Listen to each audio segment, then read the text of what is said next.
We come to our last opportunity for discussion. Would there be questions from the audience for Marius, Romana, or any of our other speakers?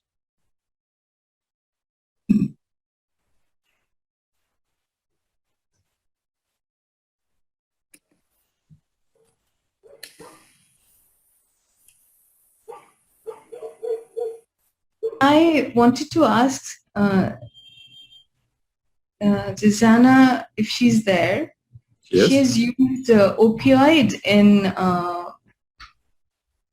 breathlessness for COVID. But at that time, it was still not, I think, mandated worldwide. How did she use? Was it the usual dose that we use, or did she have to fight for it? I'm curious. Well, thank you for the question. In our country, opioids are widely available, so we have no problem accessing opioids and whenever indication we would choose. It just not people in the hospital, nurses, doctors are not used to using opioids in another indication than pain, but it was just an educational stuff to persuade them, and they try. They have seen that it's effective, and also opioids in combination with midazolam, very low doses, not more than 10 or 15 milligrams per day, were sufficient for most of patients. Thank you so much. In my practice at the corporate hospital where I work, they started calling me during the pandemic at the ICU, COVID ICU, and other units when they were facing challenges with family conference and family discussion. I wonder if you face that in your country as well. I mean, more referrals. Yeah, we doubled our referrals during COVID, and 1/3 of them were COVID patients, but I think also non-COVID patients were more prevalent because they feared going to hospital, so severe cases with advanced disease came, and also non-COVID cases increased in our indication. And they called us to many things, and communication problems with families was one of them. Quite often they called us to help them with difficult communications. Thank you so much for sharing. And may I ask you, Romana, how do you know which person to maybe address your advocacy, or what kind of politicians do you choose, and how do you know that it's the correct person and where your influence can be seen? Thank you for that question.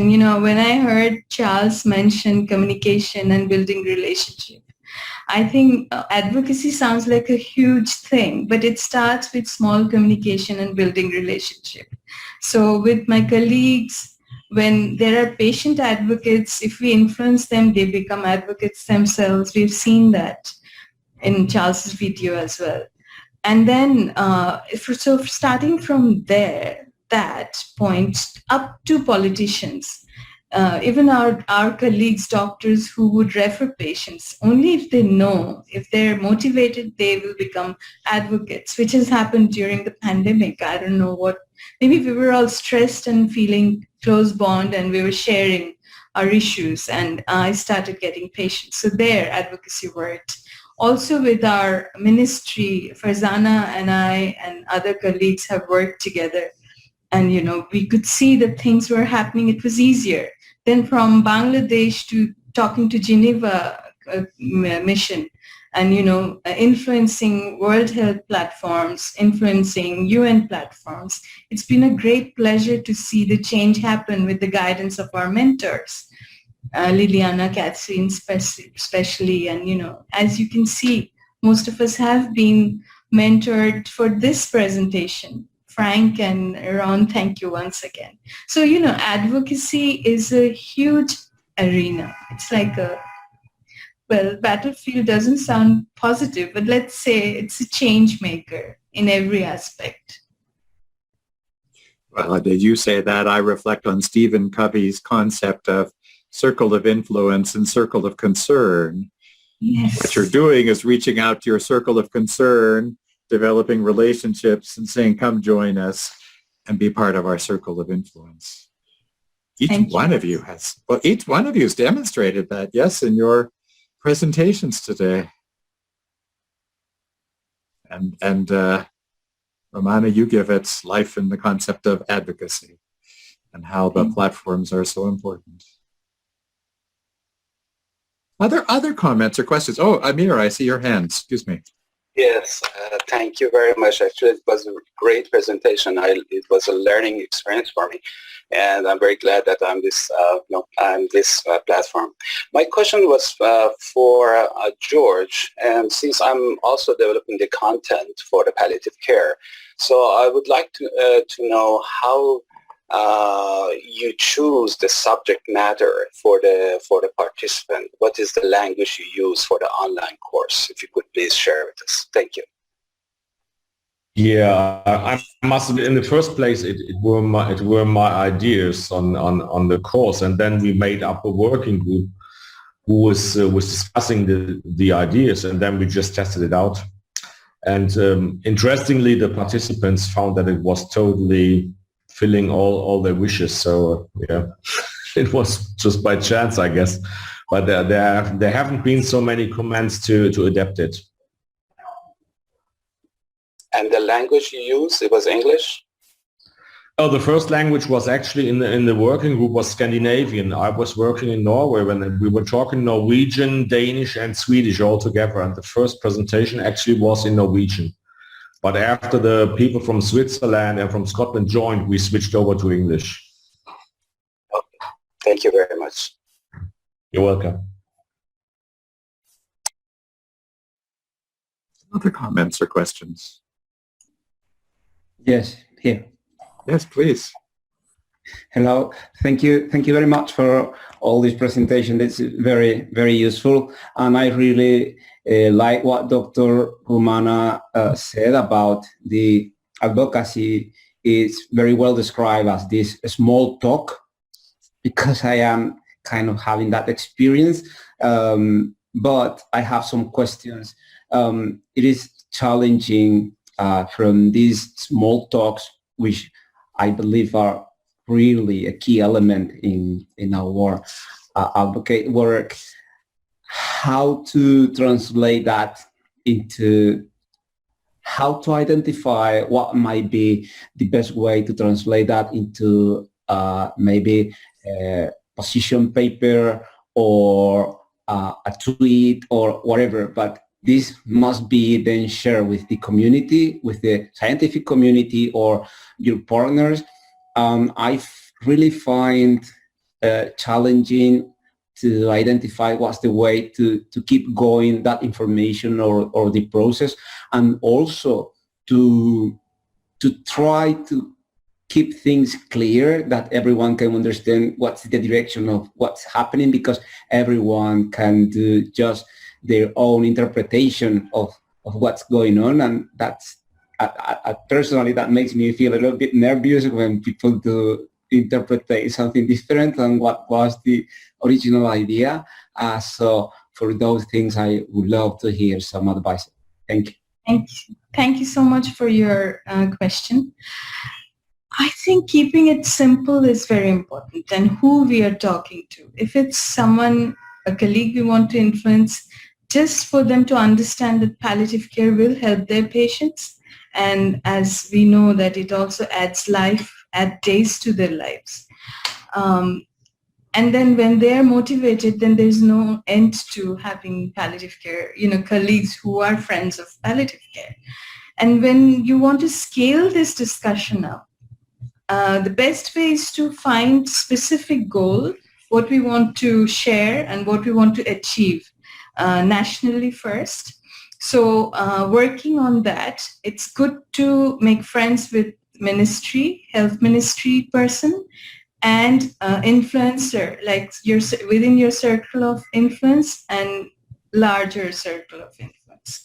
And from there, what has helped in my case is when I started talking to International Association Hospital and Palliative Care, it was clear to me what is the global mandate and then what my country needs to bridge the gap and who are the people who can influence that change, and then try and make contact and influence these people. It really helps. And then one international platform is enabled for us, then we can actually make the change happen. And when a policy changes, it's amazing how millions of people will benefit from it.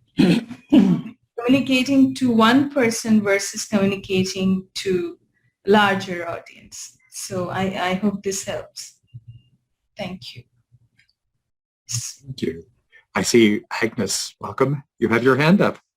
Yes, thank you, Frank. I would like to congratulate all the presenters, and especially I would like to just reflect on Ladislav's presentation for a moment, because I had to leave for a little while when it was a discussion of that presentation, and I'm amazed how they improved with their care system, the home deaths. So I just try to congratulate for all these improvements that they could achieve with the leadership, and also just regionally also have the impact on that.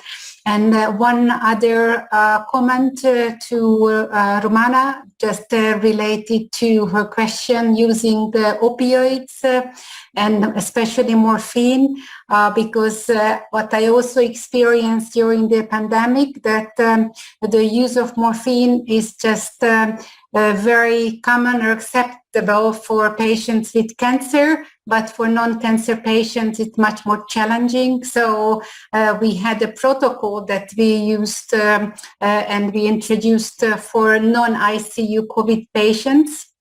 And just interestingly, one of our trained residents who worked there in non-ICU ward, she was the one actually who introduced that in practice. So also the trained sort of residents can support the implementation on a COVID ward like that if there is a written protocol. So just this is also for non-cancer patients. So thank you so much. Thank you so much for that. Any other questions or comments? Ladislav. Yeah, Susanna, okay, go ahead, please. I just want to agree with Agnes that what is written, that is really more useful. And yeah, as I showed, we prepare the written guidelines, and I see them also now on the tables of doctors, and they are using them also for symptom management in non-COVID patients, because of it's very similar. And yeah, it's a good way of influencing people when you have something written and nicely designed and easy to follow. I want to echo that, because we've created reference cards, and I keep saying to people, put them on your smartphone, and they say, where's the printed copy? I want the printed copy. And they put the printed copies are everywhere now. So yes, I'm right. So true. Ladislava, did I see your hand? On the hand, it was only my finger. Oh, okay. Finger up. Perfect. But for everybody.